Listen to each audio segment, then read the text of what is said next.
لم يكن الذين كفروا من أهل الكتاب والمشركين منفكين حتى تأتيهم البينة أهل الكتاب মধ্যে যারা কাফির ছিল এবং মুনাফিক ছিল, যারা মুশরিক ছিল, যারা তারা তাদের ব্যর্থ মত এবং পথ হতে ফিরে আসতো না যতক্ষণ পর্যন্ত তাদের কাছে সুস্পষ্ট প্রমাণ আসতো। সেই সুস্পষ্ট প্রমাণটা কি? সেই সুস্পষ্ট প্রমাণটা আল্লাহ রাব্বুল আলামিন কুরআনের ভাষায় জানিয়ে দিয়েছেন। রাসূলুম মিনাল্লাহি ইয়াতলু সুহুফান মুতাহহারা, আল্লাহর পক্ষ থেকে রাসূল যিনি পাঠ করেন পবিত্র গ্রন্থ এবং সহিফা সর্বচরিত আল্লাহু আকবার, তিনি হচ্ছেন আখির জামানার পয়গম্বর জনাবে মুহাম্মদ সাল্লাল্লাহু আলাইহি ওয়াসাল্লাম। তিনি আল্লাহ তাআলার কিতাব পাঠ করেন, যে কিতাবের নাম হচ্ছে কুরআনুল কারীম। আল্লাহ রাব্বুল আলামিন কুরআনের ভাষায় জানিয়ে দিচ্ছেন ফিহা কুতুবুন কাইয়্যিমা, যে কিতাবের মধ্যে আছে সঠিক বিধান, সঠিক দিশা, যে কিতাবের মধ্যে আছে। যখন রাসূল সাল্লাল্লাহু আলাইহি ওয়াসাল্লাম তার দাওয়াত নিয়ে আরব, অনারব, ইহুদি, নাসারা, অগ্নিপূজক, মূর্তিপূজকের কাছে গিয়ে তার দাওয়াতটা পৌঁছে দিল। আল্লাহ তাআলা রাসূলের পাঠ করতে শুরু করলো।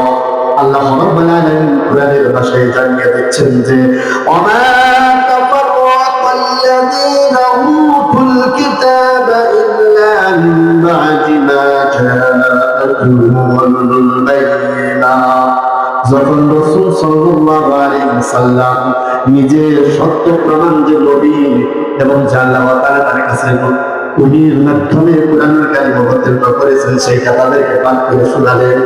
শোনানোর পরেও তারা স্পষ্ট প্রমাণ পাওয়ার পরেও তারা নিজেদের প্রতি অহংকার করলো, হটকারিতা করলো, জিদ করলো। তাদের আত্মসম্মান যাবে বিদায়, তাদের ক্ষমতা যাবে বিদায়, তারা সত্য জানার পরেও তারা ঈমান আনলো না, আল্লাহ রাসূলকে মানলো না, সত্যকে তারা প্রত্যাখ্যান করলো।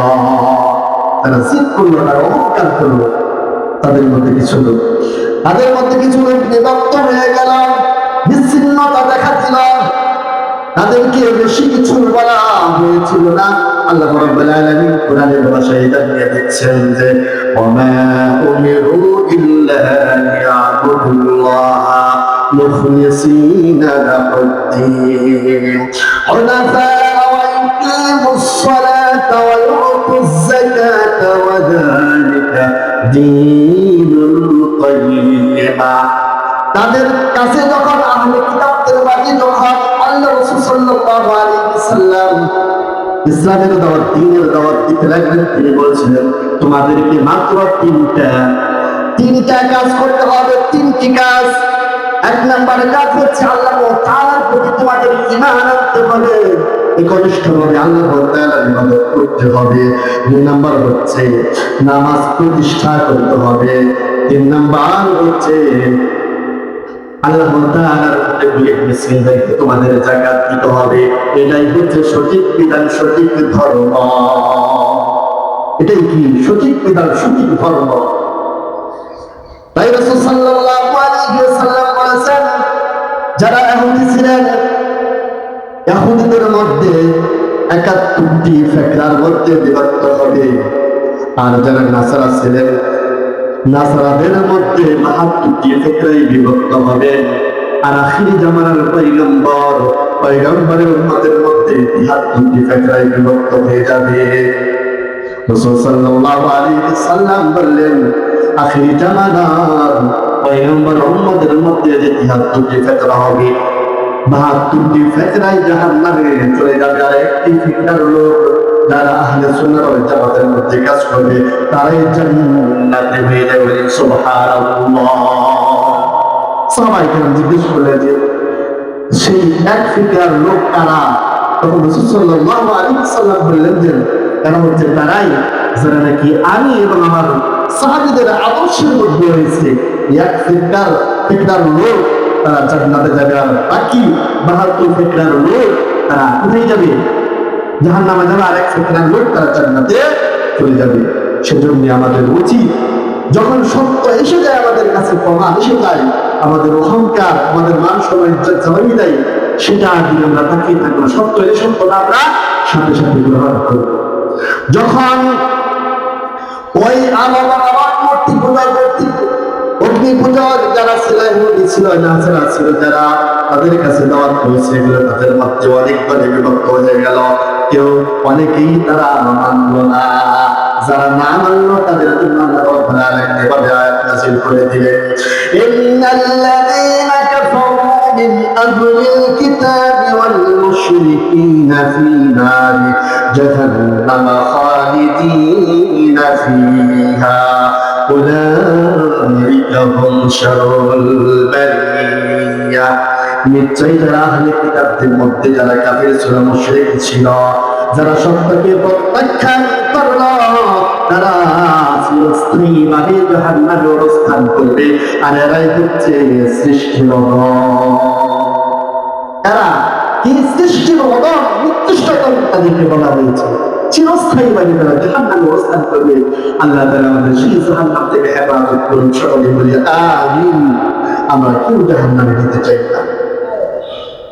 শুধু তাই নয়, যারা নাকি আল্লাহ তাআলা রাসূলের দাওয়াত শুনে ইসলামের পথে দ্বীনের পথে আসছে, আল্লাহ রাব্বুল আলামিন তাদের কথাও জানিয়ে দিলেন, ইন্নাল্লাযীনা আমানু ওয়া আমিলুস সালিহাতি উলাইকা হুম খায়রুল বারিয়া। নিশ্চয়ই যারা ঈমান এনেছে, সৎ কাজ করেছে, তারাই হচ্ছে সৃষ্টির উত্তম। আল্লাহু আকবার। যারা নাকি ঈমান এনেছে, ঈমানের আমল করেছে, আমলে সালেহ করেছে, এরাই হচ্ছে সৃষ্টির উত্তম সেরা জীব। আর আল্লাহ রাব্বুল আলামিন তাদেরকে ভালো কাজ করার জন্য আল্লাহ রাব্বুল আলামিন প্রতিদান হিসাবে রেখেছে জান্নাত। সেই জান্নাতের ঘোষণা এই সূরার মধ্যে দিয়েছেন। আল্লাহ রাব্বুল আলামিন বলেন, জাযাউহুম ইনদা রাব্বিহিম জান্নাতু আদনিন তাজরি মিন তাহতিহাল আনহার খালিদিনা ফীহা আবাদা। যারা নাকি আমলে সালেহ করেছে, ভালো কাজ করেছে, তাদের জন্য তাদের প্রতিপালকের নিকট রয়েছে জান্নাত, যে জান্নাতের তলদেশে নদী প্রবাহিত। চলে বলেন আল্লাহু আকবার। নদী প্রবাহিত সেই জান্নাতের মধ্যে যখন তারা প্রবেশ করবে, চিরস্থায়ীভাবে সেই জান্নাতের জন্য প্রবেশ করবে। আল্লাহ রাব্বুল আলামিন তাদের উপর সন্তুষ্ট হয়েছেন, তারাও আল্লাহ রাব্বুল আলামিনের উপর সন্তুষ্ট হয়েছেন। আর এই সব কিছুই হচ্ছে ওই সমস্ত মানুষের জন্য যারা নাকি আল্লাহ রাব্বুল আলামিনের উপর তাকওয়া অবলম্বন করে আল্লাহকে ভয় করে। আমি একটি হাদিস তেলাওয়াত করেছি,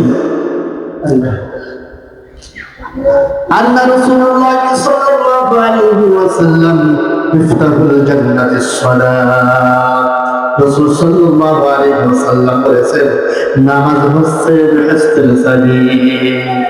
হযরত আবু হুরায়রা রাদিয়াল্লাহু তাআলা থেকে বর্ণিত, রাসূল সাল্লাল্লাহু আলাইহি ওয়াসাল্লাম বলেছেন, আমি হে সাহাবায়ে কেরাম হে জনমণ্ডলী, আমি কি তোমাদের ওই ব্যক্তি সম্পর্কে সুসংবাদ দিব না যে ব্যক্তিটা নাকি মানুষের মধ্যে সবচেয়ে উত্তম?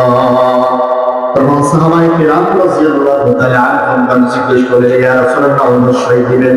রাসূল সাল্লাল্লাহু আলাইহি ওয়াসাল্লাম বললেন, ওই ব্যক্তি সবচেয়ে বেশি উত্তম যেই ব্যক্তি বকরির পাড়ের মধ্যে থাকা অবস্থায় যখন সালাতের ডাক এসে যায়, সময় মতো সালাত আদায় করে এবং যাকাতের সময় যাকাত দেয়, ওই ব্যক্তিটাই হচ্ছে সবচেয়ে উত্তম। চিল্লা বলেন সুবহানাল্লাহ।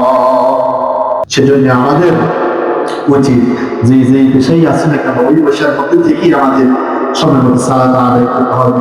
শুধু সালাত নয়, আমাদের যাকাতও প্রদান করতে হবে। এতিম মিসকিন যারা আছে, গরিব অসহায় আছে, তাদেরকে দান সদকার মাধ্যমে আমাদের সহযোগিতার হাত বাড়িয়ে দিতে হবে। তাহলেই না আমরা কি ওই যে আল্লাহ তাআলার প্রতিশ্রুতি দেওয়া জান্নাত, সেই জান্নাতে আমরা যেতে পারবো। সেজন্য আল্লাহ রাব্বুল আলামিন আমাদের সকলকে জান্নাতের মেহমান হিসাবে কবুল আর মঞ্জুর করুন। সকলেই বলি আমিন।